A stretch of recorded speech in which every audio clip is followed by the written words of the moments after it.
हे guys welcome और welcome back to my another mini blog. आज हूँ पंचकर सेकेंड दिन।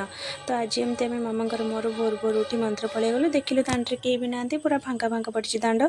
तो आम मंदिर भितर ठाकुर को दर्शन कर सारापर आपण मैंने जो देखुं हाँ सब बड़ा थी ये बड़ ओषा आसी तो गज दिहब ना तो से लगी तो आसी देखला बेलू गाई आसी छिड़ा होती से मना कर रुटी खाइबी गोटे रुटी देली तार पसंद होनी आहरी खाइब।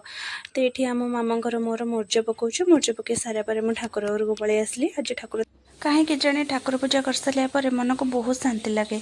आज तो ठाकुर बहुत सुंदर देखा जाउछन्ते। सेपटे बापा डाकिले कि आसे गोटे जिनस देखिबू। तो ये आम सिंधु करू एमती सब किसी जिनस बाहर ठाकुरंकर तो बड़ ओषा आसुची ना तो से लगी ठाकुर पाखे ये सब थुआब। तो देखो आपण मैंने कितने सुंदर देखा जाउछि ना।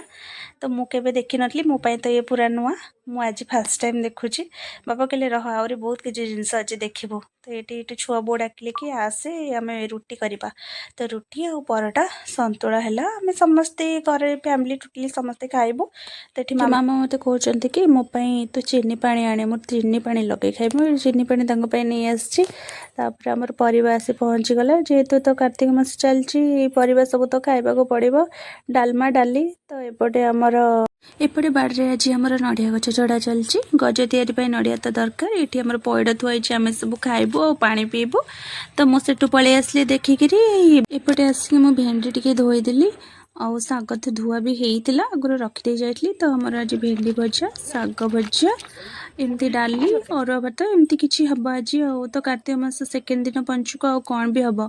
सेपटे आम हीरो क्रिकेट खेलुं क्रिकेट खेलु खेलु बॉलटा से घर भितर पड़गला।